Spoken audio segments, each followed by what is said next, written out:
अगर इमरान खान के बाहर आने से तनाव कम होता है, पाकिस्तान के हालात बेहतर होते हैं, तो इमरान खान को बाहर निकाल दें। पीटीआई के साथ मामलात को तय करना चाहिए, बातचीत के जरिए आगे बढ़ना चाहिए, मसाइल का हल निकालना चाहिए। अरस्तू समझे जाने वाले एहसन इकबाल साहब के बारे में यही कहा जा रहा है कि आज से 30 साल पहले ये विजन 2010 देते थे, अब वो विजन 2035 दे रहे हैं। ईरान और अमेरिका के दरमियान 19 जून को जनीवा में बिल आखिर वो अमन मुआहिदा तय पा रहा है, जिसका पूरी दुनिया को इंतजार। लासी मुनीर साहब, मोहसिन नकवी और इसके अलावा एस्टेब्लिशमेंट के जो सीनियर इसमें ओहदेदारान हैं, उन्होंने बहुत अहम किरदार अदा किया। मैं हूं जाहिद अब्बास नकवी, आप देख रहे हैं हमारा सोशल मीडिया चैनल। आपसे रिक्वेस्ट है कि हमें सब्सक्राइब करें, अपने कमेंट से ज़रूर आगाह करें। अगर इमरान खान के बाहर आने से तनाव कम होता है, पाकिस्तान के हालात बेहतर होते हैं, तो इमरान खान को बाहर निकाल दें। शहबाज शरीफ साहब जब हमारे साथ कंटेनर पे खड़े होते थे तो ये फरमाते थे कि 6 महीने में पाकिस्तान के मुआशी मसाइल के तमाम हल मेरे पास मौजूद और मैं 6 महीने में मईशत बेहतर कर दूंगा।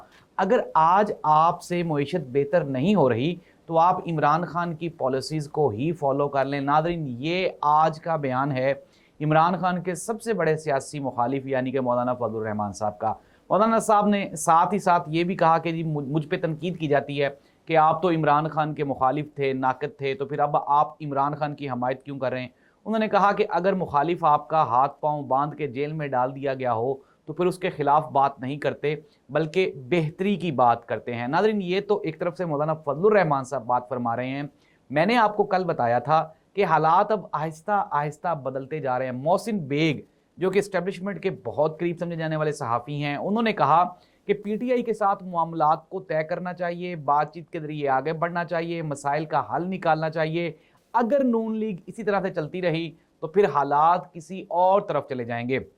अब नाज़रीन आ जाते हैं हम हुकूमती वुज़रा के बयानात को। ज़रा एक मरतबा आप गौर से सुने, आपको मज़ा आएगा। ख्वाजा आसिफ साहब ने कहा जी कि अगर 75 साल में इस्टेब्लिशमेंट और हुकूमत के दरमियान हालात इतने बेहतर होते तो शायद आज मुल्क बहुत आगे तरक्की कर चुका होता। नाज़रीन, ये वही ख्वाजा आसिफ साहब हैं, वही मुस्लिम लीग नून है जो ये फरमाती थी कि इमरान खान और बाजवा ने मिल के इस मुल्क का बेड़ा गर्क किया है, इन दोनों के दरमियान बड़ी कुर्बत है, इन दोनों ने बहुत अच्छे हालात कायम किए हुए हैं और सबके लिए इन्होंने हालात तंग कर दिए गए हैं। अगर इमरान खान के एस्टेब्लिशमेंट के साथ हालात ठीक हों तो फिर ये हुकूमती हालात नहीं हैं, लेकिन अगर नून लीग के हालात ठीक हो जाएं, एस्टेब्लिशमेंट के साथ ज़्यादा कुर्बत हो जाए तो फिर ये मुल्क के लिए बेहतरी और इसके फ़वाइद गिनवाए जाते हैं। नाज़रीन, हुकूमती वज़रा को इस वक्त मुकम्मल तौर पे कुछ भी समझ नहीं आ रही। नाज़रीन, अरस्तू समझे जाने वाले एहसन इकबाल साहब के बारे में यही कहा जा रहा है कि आज से 30 साल पहले ये विजन 2010 देते थे, अब वो विजन 2035 दे रहे हैं। इसके बाद 2035 में वो विजन 2070 देंगे, क्योंकि मुआशी मसाइल का हल मुस्लिम लीग नून के पास नहीं है।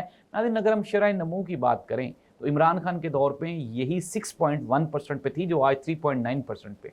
इट मीन्स दैट कि मुआशी हालात से तो इमरान खान का दौर बेहतर था, फॉरेन एक्सचेंज रिजर्व्स बेहतरीन थे, कर्जे कम होना शुरू हो गए थे, मामला बेहतर होना शुरू हो गए थे। अब हम क्या कर रहे हैं, एक कर्जा उतारने के लिए नया कर्ज लेते हैं और उससे सिर्फ और सिर्फ उस कर्जे का सूद ही उतार पाते हैं और कुछ भी नहीं हो सकता।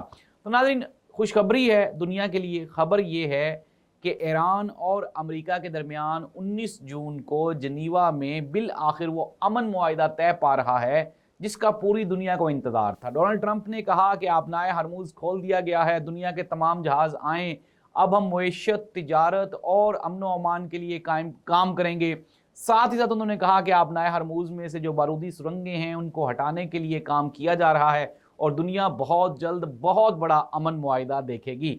दूसरी जानब पाकिस्तान की हुकूमत की जानिब से ऐलान किया गया कि जनीवा में जो अमन मुआहिदा होगा उसकी मेज़बानी पाकिस्तान करेगा और ये credit goes to general Syed Asim Munir साहब। नाज़रीन, दुनिया में एक चीज़ तो वाकई क्लियर हो गई और वो ये है कि अगर पाकिस्तान चाहे तो दुनिया की 2 बड़ी ताकतों के दरमियान भी सुलह करवा सकता है, और अगर पाकिस्तान चाहे तो पाकिस्तान के जो छोटे छोटे अंदरूनी मसाइल हैं इनका हल भी बातचीत के जरिए निकाला जा सकता है। लेकिन वो जो बातचीत है, वो जो सुलह है, वो हुकूमत को सूट करती थी, इसलिए हुकूमत उसमें इंडल्ज होगी। लेकिन हुकूमत का जो किरदार है वो बिल्कुल माइनर सा है। जनरल लासी मुनीर साहब, मोहसिन नकवी और इसके अलावा एस्टेब्लिशमेंट के जो सीनियर इसमें ओहदेदारान हैं, انہوں نے بہت اہم کردار ادا کیا، مسودے بنائے، ملاقاتیں کی، محسن نقوی صاحب آپ کو ایکٹیو دکھائی دیے، اس میں عاصم منیر صاحب آپ کو ایکٹیو دکھائی دیے، اور یہ credit goes to general Syed Asim Munir صاحب، جس کی وجہ سے پاکستان کا نام پوری دنیا میں روشن ہوا۔ ناظرین، کشمیر کے جو تازہ ترین اپڈیٹس ہیں، وہ جو ان کا دھرنا تھا آہستہ آہستہ